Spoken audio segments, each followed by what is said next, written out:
Ah, vous êtes là? Salut, c'est dans la poche. Là, je vous emmène faire du e-sport.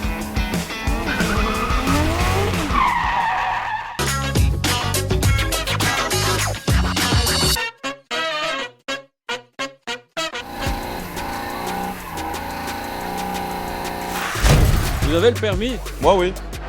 Et alors le classement? 17e. Mais je me suis fait avoir, j'ai pas trouvé la marche arrière. Bienvenue au festival e-sport de Hainaut-Condorcet, le seul endroit où l'on peut rouler avec un casque sur les yeux, revivre un quart de finale de Champions League Le Real était trop fort aujourd'hui.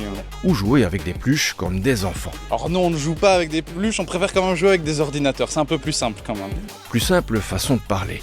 Derrière chaque appli, Vous êtes sur une carte et le but c'est simplement d'aller détruire la base adverse. il y a des kilomètres de lignes de programmation Et surtout de la sueur et des erreurs, de l'énervement mais aussi de la joie quand le code fonctionne. Bon, l'e-sport, vous l'avez remarqué, c'est d'abord un sport de salon. Si on n'a pas de bon canapé, ça sert à rien de jouer.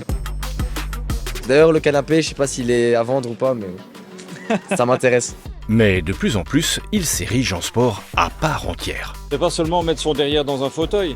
Non, c'est ça. Il y a un vrai cliché vraiment avant où entre guillemets les joueurs d'e-sport étaient vraiment des personnes fainéantes entre guillemets. Voilà, à l'heure actuelle, c'est des clichés qui sont vraiment tout doucement en train de disparaître.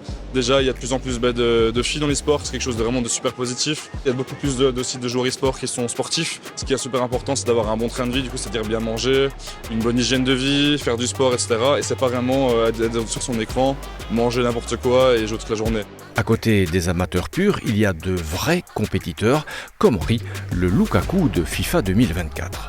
Ça se passe très bien, de bonnes sensations, les matchs on enchaîne, ça devient un peu pesant au fur et à mesure que ça passe, mais je le sens bien.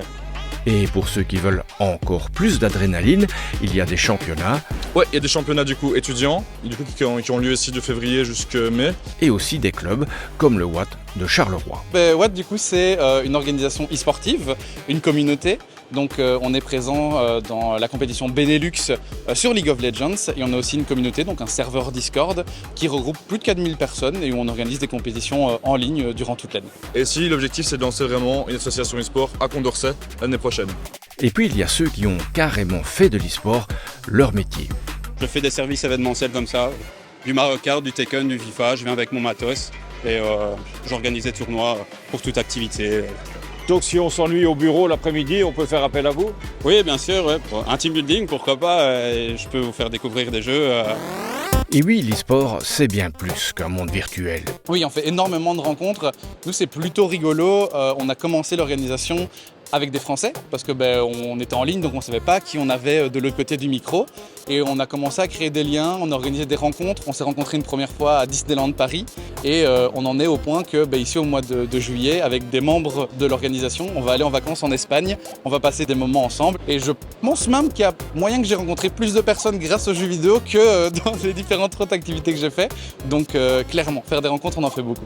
Des bienfaits que le Conseil social des étudiants a voulu mettre en avant en organisant ce festival. C'est un événement qui vient compléter toute une gamme d'autres événements et autres actions menées par le Conseil social qui en fait s'occupe de l'épanouissement et du bien-être des étudiants à travers des actions comme l'aide matérielle et sociale, l'aide psychologique, mais aussi l'épanouissement via le sport et la culture pour que les étudiants se sentent bien dans leur corps et dans leur esprit. Une leçon bien réelle que les étudiants semblent aussi avoir assimilée, Il n'y a que le travail qui paye. ou presque. Avant la reprise des cours, 13h30, on va encore faire un ou deux jeux. 13h36 là. Pas grave. Prof viendra nous chercher ici.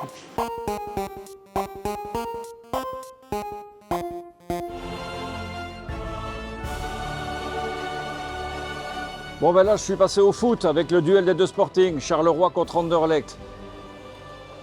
Ouf, on vient d'encaisser.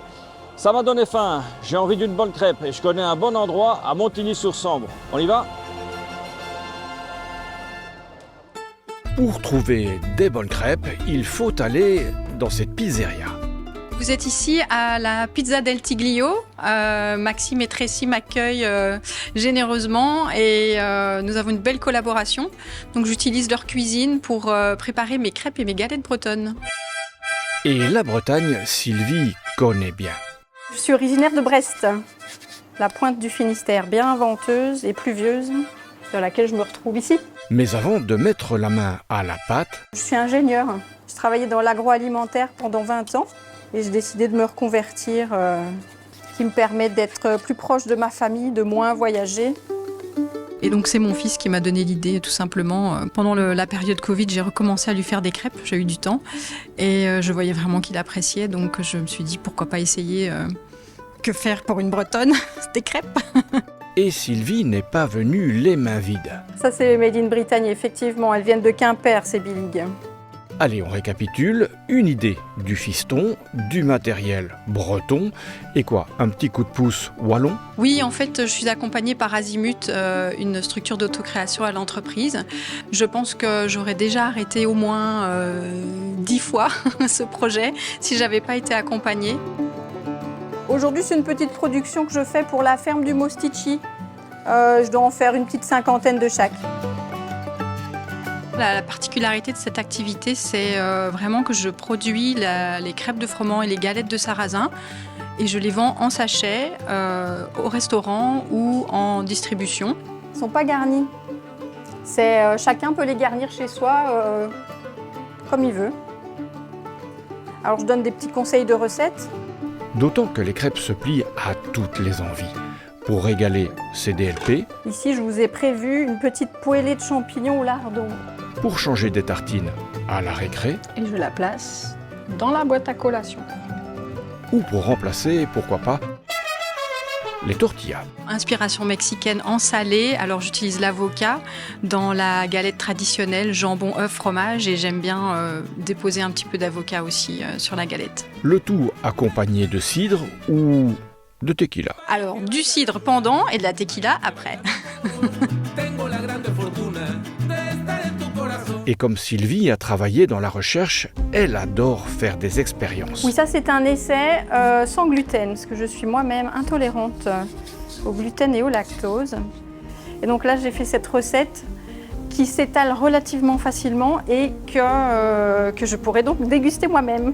Mais la spécialité de la maison, c'est la galette de sarrasin. Ici, donc vous voyez la belle couleur en fait de la galette de sarrasin. Moi, ce que j'adore, c'est cette couleur dorée que j'ai aussi donc travaillé dans la recette et les petites alvéoles que vous voyez à travers la galette.